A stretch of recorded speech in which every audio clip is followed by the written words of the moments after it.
యోబు గ్రంథం 6:6. యోబు అంటున్నాడు తన మాటలలో, తన స్నేహితునితో చెప్తూ అంటున్నాడు, ఉప్పు లేక రుచి లేని దానిని ఎవరైనా తింటారా? ఎవరైనా? హల్లెలూయా. బైబిల్ గ్రంథంలో రాయబడిందంటే దానికి తప్పకుండా ఒక అర్థం అనేది ఉంటుంది, దానికి ఒక పరమార్థం అనేది ఉంటుంది. యేసయ్య తన భక్తుల ద్వారా ఈ బైబిల్ గ్రంథంలో ఊరికే ఏ వచనం కూడా రాసిపెట్టి లేడు.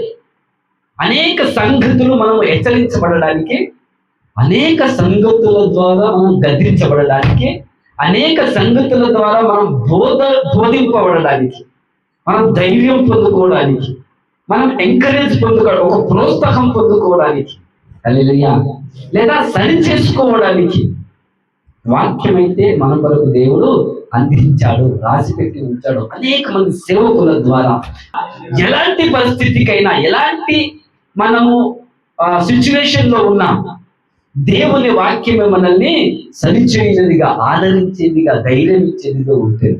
మరి ఈరోజు ఉప్పు, చిన్న మాట యోబు అంటున్నాడు, ఉప్పు లేక ఎవరైనా రుచిగల దాన్ని భుజించుదురా? ఉప్పు లేకపోతే రుచి ఎప్పటికీ ఉండదు. ఏ వంటకము చేసినా ఈ భూలోకములో దానికి కొంచెమైనా ఏం చేర్చాలో చెప్పండి? కొంచెమైనా ఏం చేర్చాలా? ఉప్పు చేర్చాలా? అనేది మామూలు సంగతే కదా, ప్రపంచంలో జగమెరిగిన సత్యము కదా.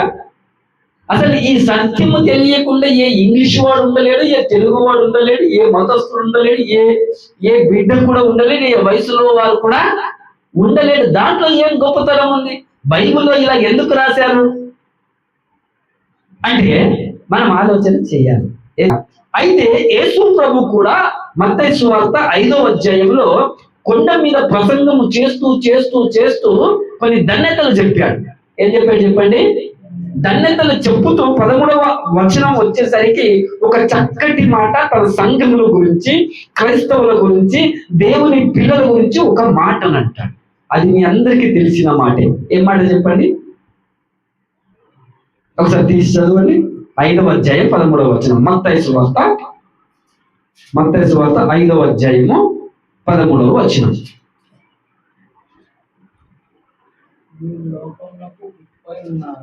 మీరు లోకమునకు ఉప్పై ఉన్నారు.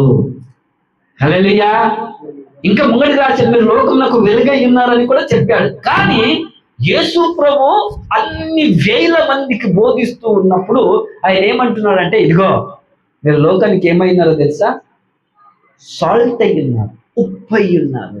అంటే తన రక్తము ద్వారా కడగబడిన బిడ్డలు, ఆయనను బిలీవ్ చేసే బిడ్డలు, ఆయన మార్గములో నడిచే బిడ్డలు, లేఖానుసారమైన జీవితం కలిగిన వారి యొక్క జీవితమును దేవుడు ఉప్పుతో పోల్చుతున్నాడు. దేంతో పోలుస్తున్నాడు? ఉప్పుతో పోలుస్తున్నాడు. నీవు ఒక పనికిరాని పదార్థం కాదు, ఉప్పు పనికిరాని పదార్థము కాదు. ఈ లోకంలో ఉప్పుకున్న విలువ ఎవరికి కూడా తెలియదు, లేదు. ఉప్పు చాలా, దాని యొక్క స్థానం ప్రత్యేకమైనది, దాని యొక్క రుచి ప్రత్యేకమైనది. నువ్వు ఏది చేసినా ఆ ఉప్పు దాంట్లో వేస్తేనే దానికి ఒక మంచి రుచి, మంచి టేస్ట్ అనేది వస్తుంది. అనేక పదార్థాలు పాడవకుండా ఉండాలంటే కూడా ఏం చేర్చబడాలా? ఉప్పు చేర్చబడాలి. అర్థమవుతుందా మీకు? అనేక పదార్థాలు నిల్వ ఉంచాలంటే కూడా, అనేక పదార్థాలు ఎక్కువ రోజులు రావాలంటే కూడా. మార్కు సువార్త 9వ అధ్యాయం 49వ వచనం నుంచి చదవండి. పక్కనే మత్తయి సువార్త కాగానే మార్కు సువార్త. మార్కు సువార్త 9వ అధ్యాయం 49వ వచనం చదవమా.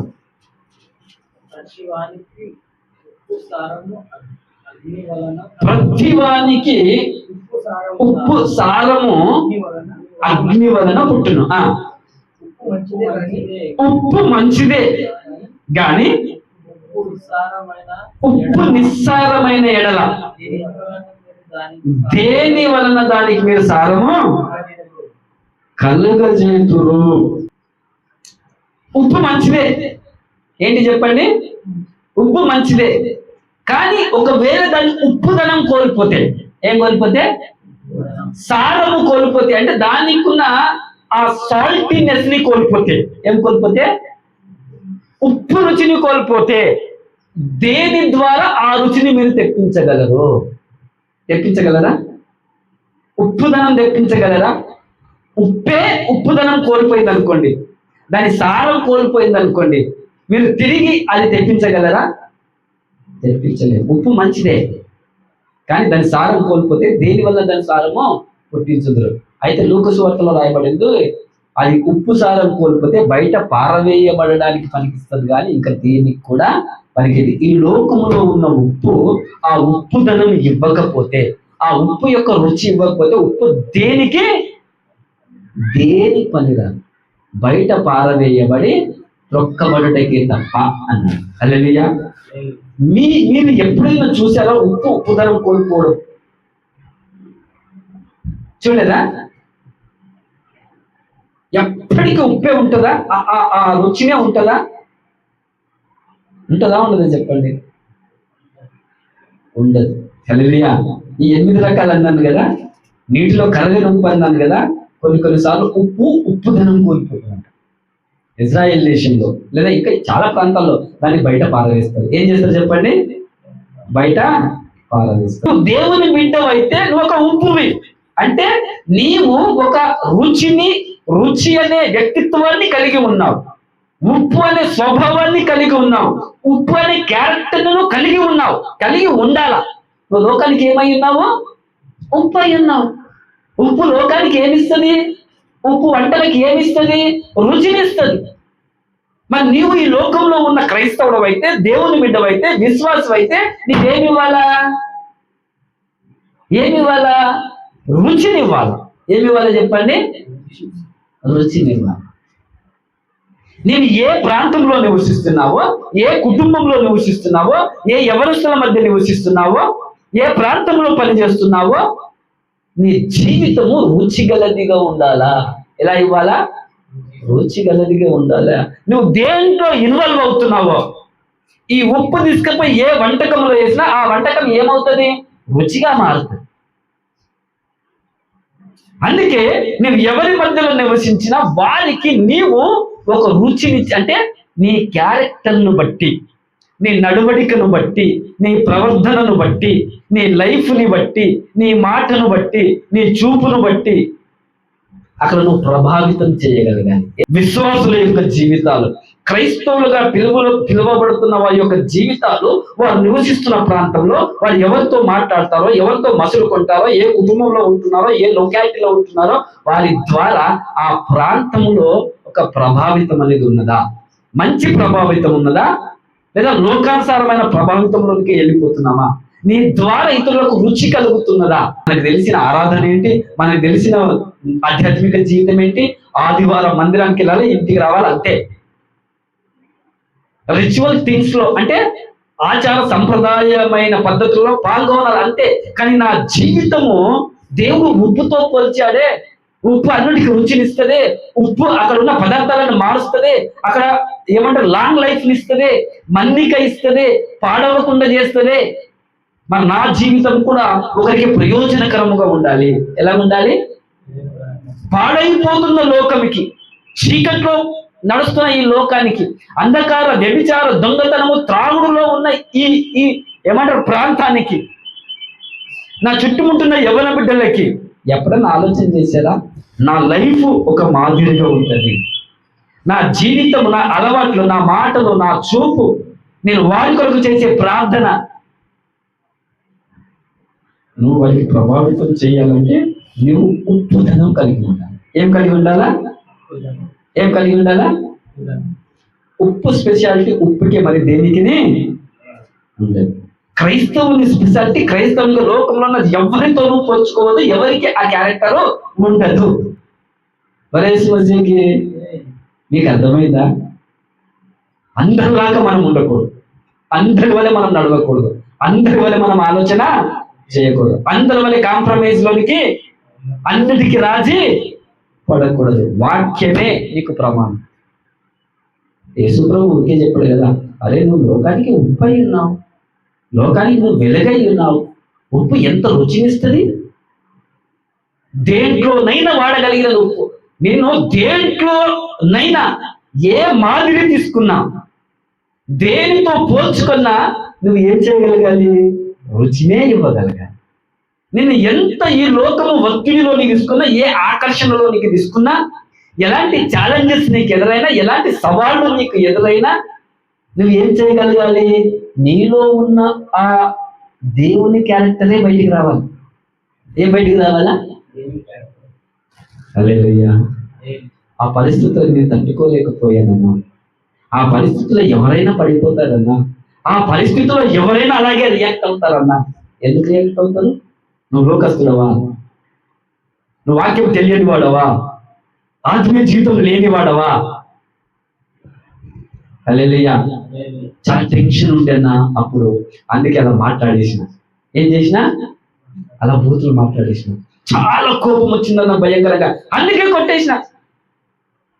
ఆ ఆకర్షణ నేను తట్టుకోలేకపోయానన్నా, ఆ కోరికలో నేను ఉండలేకపోయానన్నా, ఆర్థిక ఇబ్బంది వల్ల నేను ఏమైపోయినా శోధనలో పడిపోయినా.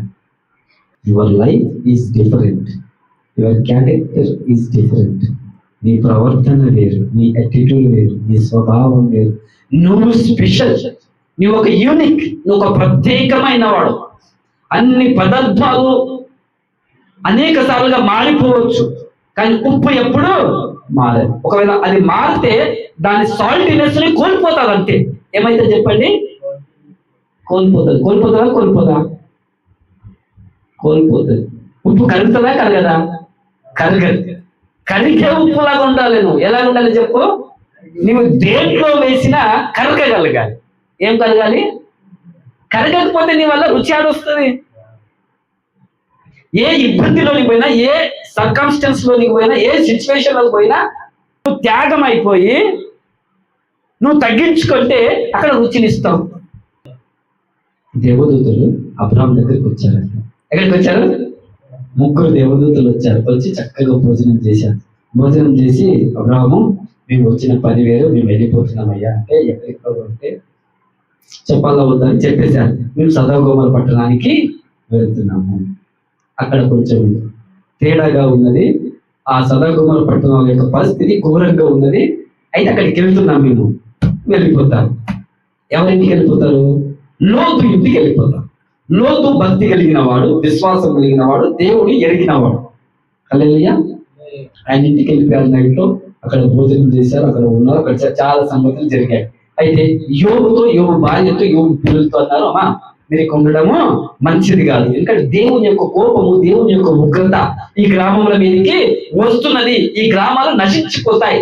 దేవుడు ఆకాశం నుంచి అగ్ని గంధకములు కురిపించి ఈ పట్టణాలను కాల్చివేయబోతున్నాడు. కాబట్టి మీరు ఈ పట్టణాలను విడిచి పారిపోండి. దేవదూతలే బలవంతంగా తెల్లవారుచుండగా వారి చేతులను బట్టి ఆ గ్రామంలో నుంచి, వారి ఇంటిలో నుంచి, ఆ ఊర్లో నుంచి బయటకు గుంజుకొని వచ్చేసారు. ఏమయ్యా చెప్పండి? మనకు ఆదికాండము 19వ అధ్యాయంలో ఈ స్టోరీ అంతా ఉంటుంది. వెళ్ళిపోతూ ఉన్నప్పుడు దేవదూతలు చాలా జాగ్రత్తగా చెప్పారు, ఇదిగో మీరు బయటికి వెళ్ళేటప్పుడు వెనకకు తిరిగి చూడకూడదు. ఏం చేయకూడదు?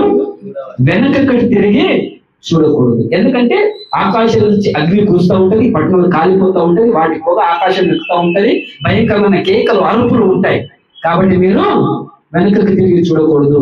మీ ప్రాణాలు రక్షించుకోవాలంటే, దక్కించుకోవాలంటే, మీరు భద్రపరచబడాలంటే, క్షేమంగా ఉండాలంటే మీరు ఏం చేయాలా?